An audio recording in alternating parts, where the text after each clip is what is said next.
নমস্কার বন্ধুরা, welcome to my channel SB explorer. তো বন্ধুরা, সকলকে জানাই শুভ সকাল। তো যারা চ্যানেলে প্রথমবার এসেছো অবশ্যই সকলে একটা করে সাবস্ক্রাইব করে দিয়ে আমাদের সাথে যুক্ত হয়ে যেও। সাবস্ক্রাইব করা যেহেতু একদমই ফ্রি, তাই অবশ্যই সকলে একটা করে সাবস্ক্রাইব করে দিতে ভুলো না। তো বন্ধুরা, গতকালকে তোমরা সকলেই জানো আইএসএলের সিজন শেষ হয়ে গেছে এবং গতকালকে ইস্ট বেঙ্গল মোহনবাগান এদেরও কিন্তু ম্যাচ ছিল, যেখানে ইস্ট বেঙ্গল তারা কিন্তু চ্যাম্পিয়ন হয়ে গেছে এবারের আইএসএলের। তো সিজন তো শেষ। তো গতকালকে আমি মোহনবাগান ইস্ট বেঙ্গল দুই ম্যাচেরই লাইভের বিষয়বস্তু শেয়ার করেছিলাম, আশা করি তোমরা সকলেই দেখতে পেয়েছো। তো কিছু জনের থেকে কমপ্লেন পাচ্ছি যে নাকি আমি লাইভের বিষয়বস্তু শেয়ার করিনি এবং তারা ম্যাচ দেখতেই পায়নি। তো তোমরা যারা ম্যাচটা দেখতে পেয়েছো, যারা তোমরা টেলিগ্রামে ইউটিউব চ্যানেলে রয়েছো, যারা তোমরা ম্যাচ দেখতে পেয়েছো, অবশ্যই সকলে একবার কমেন্ট করে জানিয়ে দিও যে তোমরা ম্যাচ দেখতে পেয়েছো কি পাওনি। আশা করি সকলেই ম্যাচটা দেখতে পাওয়ার কথা, যারা টেলিগ্রামে ছিলে তো তারা গ্যারেন্টি দেখতে পাবেই। এই হচ্ছে ব্যাপার। তো এবার ব্যাপার হচ্ছে, কালকে ইস্ট বেঙ্গল তারা চ্যাম্পিয়ন হয়েছে এবং তারা কিন্তু চ্যাম্পিয়নের ট্রফি হাতে তুলেছে। তো এবারে কিন্তু আইএসএলের লিগ সিল দেওয়া হয়নি, এবারে শুধু ট্রফি দেওয়া হয়েছে, কারণ যেহেতু এবারে মানে অন্য সিজনের মতো কিছু হয়নি, সেই কারণে কিন্তু এবারে লিগ চ্যাম্পিয়ন আলাদা করে কিছু হয়নি। টেবিল টপে যে থাকতো সে কিন্তু শিল্ড পেতো, সেইটা কিন্তু আর হয়নি। এবারে ডাইরেক্ট কিন্তু চ্যাম্পিয়নের যে কাপ সেইটা কিন্তু দিয়ে দেওয়া হয়েছে।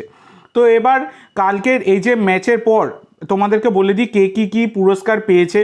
তো গোল্ডেন গ্লাভস জিতেছে এফসি গোয়ার গোলকিপার ঋত্বিক তেওয়ারি।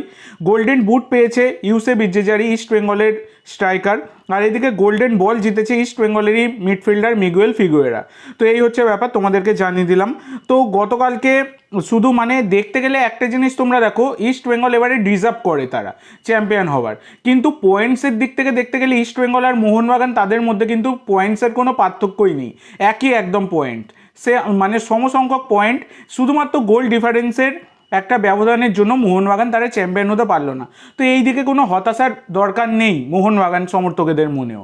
কিন্তু আরেক যে জিনিসটা নিয়ে মেন সমস্যা মোহনবাগান সমর্থকদের সবারই বলতে গেলে, এবং মোহনবাগান টিমেরও এই জিনিসটা একটু ভেবে দেখা উচিত, যেভাবে গোল মিস হয়েছে এই যে সিজনটা চললো, যেভাবে গোল মিস হয়েছে মোহনবাগান, মানে এত গোল মিস কোনো দলই মনে হয় করে না যেটা মোহনবাগান করেছে।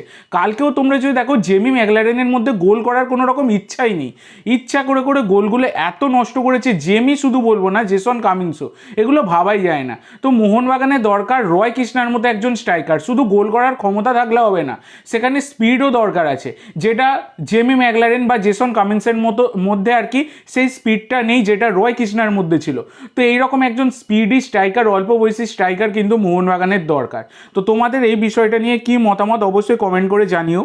এছাড়া কালকে সবুজ মেরুন জার্সি গায়ে চাপিয়ে শেষ ম্যাচ কিন্তু খেলা হয়ে গেল দিমি পেত্তাতোসের। তো দিমির তার কিন্তু বিদায় হয়ে গেল, আর দিমিকে আমরা কোনোদিনই সবুজ মেরুন জার্সি গায়ে চাপিয়ে খেলতে দেখতে পারবো না। সব সমর্থকেরা দিমি গড বলে যাকে মানে ডাকতো আর কি, সেই দিমি গড তার কিন্তু এবার বিদায় হয়ে গেল সবুজ মেরুন জার্সি গায়ে চাপিয়ে, তাকে কিন্তু আর আমরা খেলতে দেখতে পাবো না। এছাড়া কালকে গো ব্যাক স্লোগান উঠবে, এটা তো একদমই স্বাভাবিক কথা। যেভাবে মোহনবাগান জঘন্য পারফরমেন্স দিয়েছে আর যেভাবে ডিফেন্স বারবার ওপেন হয়ে যাচ্ছিল, এইটাও তো একটা বিশাল বড় ব্যাপার। তো ভিশাল কাইত যে গোলগুলো খেয়েছে এবারে, ভিশালের খুবই মানে লাক খারাপ।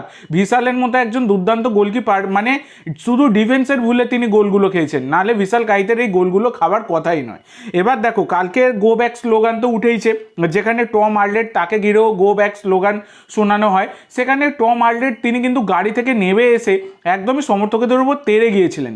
তো এই আচরণটা একদমই খুবই খারাপ টম আর্লেটের। একটা বিষয় তোমরা দেখো, এটা কলকাতা, এটা সমস্ত বিদেশি প্লেয়ারদেরই ভেবে দেখতে হবে। এখানে তুমি মোহনবাগান ইস্ট বেঙ্গলে খেলবে এবং ম্যাচ জঘন্য খেলবে, হারবে, সেখানে গো ব্যাক স্লোগান শুনবে না, সেইটা কিন্তু কখনোই সম্ভব নয়। এখানে গো ব্যাক স্লোগান শুনতেই হবে। এখানে জিতলে যেমন সমর্থকেরা মাথার একদমই ওপরে বসিয়ে রাখবে, তেমনই কিন্তু হেরে গেলে পুরো পায়ের তলায় ফেলে দেবে, এটাই হচ্ছে ব্যাপার। তো যখন মোহনবাগান জিততো তখন টম আর্লেট কেন সমস্ত বিদেশিদের সম্পর্কেই যেমন ভালো ভালো স্লোগান দেওয়া হতো, তেমনই কিন্তু যেভাবে জঘন্যভাবে মোহনবাগান তারা পয়েন্টগুলো লুজ করেছে আগের ম্যাচগুলোতে, এবং যেভাবে তারা গোল মিস করেছে, সেখানে গো ব্যাক স্লোগান শুনতে হবেই। তো এগুলো মেনে নিতে হবে। যেমন ইস্ট বেঙ্গলের ক্ষেত্রেই তোমরা দেখো না, ইস্ট বেঙ্গলের কিছু ম্যাচ আগে অস্কারকে গো ব্যাক স্লোগান শোনানো হয়েছিল, সেই অস্কারের বিরুদ্ধে গতকালকে স্টেডিয়ামের বাইরে স্লোগান উঠছে কি, উই ওয়ান্ট অস্কার। তো এটাই খেলা ভাই, এখানে এগুলো মেনে নিতে হবে। যাকে কিছুদিন আগেই গো ব্যাক শোনালো, যেই এখন ম্যাচ জিতে গেল তাকে উই ওয়ান্ট অস্কার বলে চেঁচাচ্ছে, সবাই স্লোগান দিচ্ছে। তো এখানে এইটাও কিন্তু মানে মেনে নেওয়া উচিত ছিল। টম আলরেডের এভাবে যে সমর্থকদের জন্য খেলা বেঁচে আছে তাদের দিকে তেড়ে যাওয়া, এটা একদমই নিন্দার বিষয়। এই বিষয়টার আমি তীব্র নিন্দা জানাচ্ছি, এছাড়া আর কিছু বলার নেই। মোহনবাগানের উচিত 6 জন বিদেশিকেই ছেড়ে দেওয়া, যদি পারে কোচ লোবেরাকেও ছেড়ে দেওয়া, দিয়ে নতুন বিদেশি আনা। এটাই হচ্ছে ব্যাপার। এই নিয়ে আমি আগামীকালকে দেখছি, যদি একটা ভিডিও আনতে পারি আমি আনবো। তো এবার তোমরা তোমাদের মতামত অবশ্যই কমেন্টের মাধ্যমে জানিয়ে দিও।